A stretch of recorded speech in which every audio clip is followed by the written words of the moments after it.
بسم اللہ الرحمن الرحیم۔ شروع اللہ کا نام لے کر جو بڑا مہربان نہایت رحم والا ہے۔ محمد اویس بن محمد نفیس۔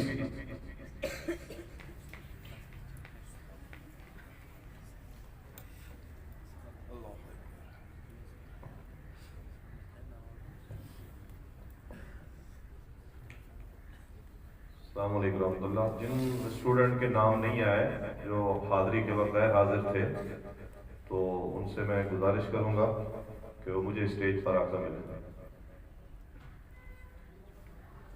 نحمده ونصلي على رسوله الكريم، أما بعد فأعوذ بالله من الشيطان الرجيم، بسم الله الرحمن الرحيم، واعتصموا بحبل الله جميعا ولا تفرقوا، وقال النبي صلى الله عليه وسلم كلكم راع وكلكم مسؤول عن رعيته، وصدق الله العظيم وصدق رسول النبي الكريم۔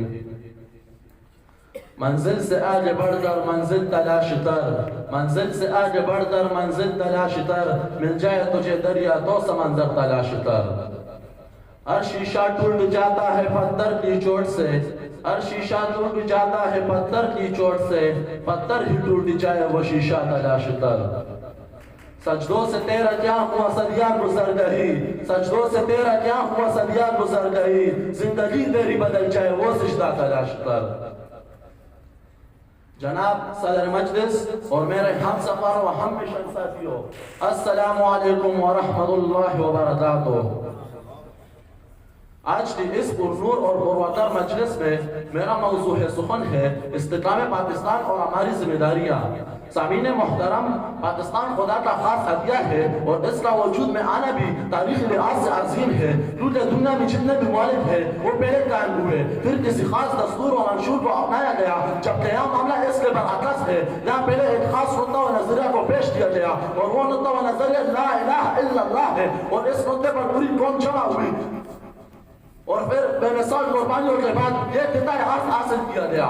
سامعین محترم، اب قیام پاکستان ہو چکا ہے اور استحکام پاکستان کی ضرورت ہے۔ شاعر مشرق علامہ محمد اقبال فرماتے ہیں غلامی میں ناکام آتی ہے شمشیر نہ تدبیریں، غلامی میں ناکام آتی ہے شمشیر نہ تدبیریں، جو ہو سو یقین پیدا تو کٹ جاتی ہے شمشیر، کٹ جاتی ہے زنجیریں۔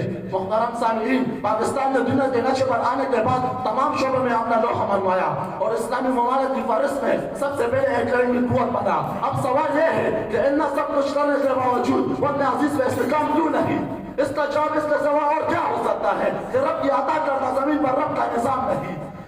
وطن عزیز مستحکم تب ہوگا جب رب کی عطا کردہ زمین پر رب کا نظام ہوگا۔ علامہ محمد اقبال فرماتے ہیں اپنی ملت میں قیاس اقوام مغرب سے نہ کر، اپنی ملت میں قیاس اقوام مغرب سے نہ کر، خاص ترکیب قوم رسول ہاشمی۔ محترم سامعین، میں استحکام پاکستان کے بارے میں سوچ رہا تھا کہ قائد اعظم محمد علی جناح کے وہ الفاظ یاد آ گئے جس میں انہوں نے کہا کہ کون کہتا ہے کہ ہم اس زمین پر اسلامی نظام نافذ نہیں کریں گے، ہم نے اس زمین کو حاصل اسلامی نظام کے لیے کیا ہے، اور یہ زمین اور یہ ملک مستحکم تب ہوگا جب اس زمین پر اسلامی نظام نافذ العمل ہوگا۔ محترم سامعین، میں استحکام پاکستان کے بارے میں سوچ رہا تھا کہ تصور پاکستان علامہ محمد اقبال کا اعلیٰ بات کا خطبہ یاد آتا ہے جس میں انہوں نے کہا کہ میں صوبہ سرحد پنجاب سندھ بلوچستان پر ایک مشتمل اسلامی ریاست دیکھنا چاہتا ہوں۔ محترم سامعین، اب آپ فیصلہ کریں کہ تصور پاکستان اور پانی پاکستان جیسا پاکستان چاہتے تھے جہاں ہم و سکون ہو، جس میں مساوات و عفو ہو، جس میں ہمدردی و غمخواری ہو، اور جس میں تمام مذاہب کا تقدس ہو، اور جس میں اسلامی اور جس کی فضا اسلامی نظام و قانون سے مؤثر ہو۔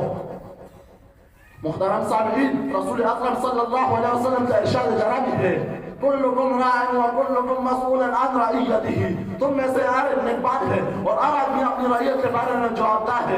اس حدیث سے معلوم ہوتا ہے کہ استحکام پاکستان کسی ایک گروہ، کسی ایک خاندان، کسی ایک قبیلے یا کسی ایک فرد یا کسی ایک جماعت کی ذمہ داری نہیں، بلکہ یہ اس فرد کی ذمہ داری ہے جو اس فرد کی اسمبلی میں پل کر بڑا ہوا اور اس کی آب و دانہ سے نشومان پائی اور اس کی آزاد بزاق میں سانس دے رہا ہے۔ محترم سامعین، وطن عزیز ہم سب کی امیدوں کا محور ہے اور اس کی تعمیر و ترقی میں حصہ لینا ہم سب کا فرض ہے۔ اور اس فرض میں طلباء بھی شامل ہے، اس لیے کہ آئندہ وطن عزیز کی تعمیر و ترقی کے انحصار انہی کی سوچ و افکار پر ہے، انہی کی جدوجہد پر ہے۔ علامہ محمد اقبال فرماتے ہیں ستاروں سے جہاں آگے اور بھی ہے، ستاروں سے جہاں آگے اور بھی ہے، اب عشق انتہا اور بھی ہے، تو شاہین پرواز تان تیرا، تو شاہین پرواز تان تیرا، تیرے آگے آسمان اور بھی ہے۔ میں اس دعائے شعر کے ساتھ اجازت چاہوں گا۔ خدا کرے میری عرض پاک پر اترے، خدا کرے میری عرض پاک پر اترے وہ فصل گل جسے اندیشہ زوال نہ ہو، جو پھول گرے وہ الہی رہے برسو، جو پھول گرے وہ الہی رہے برسو، لا خزاں کو بھی گزرنے کی مجال نہ ہو، وما لینا البلاغ المبین۔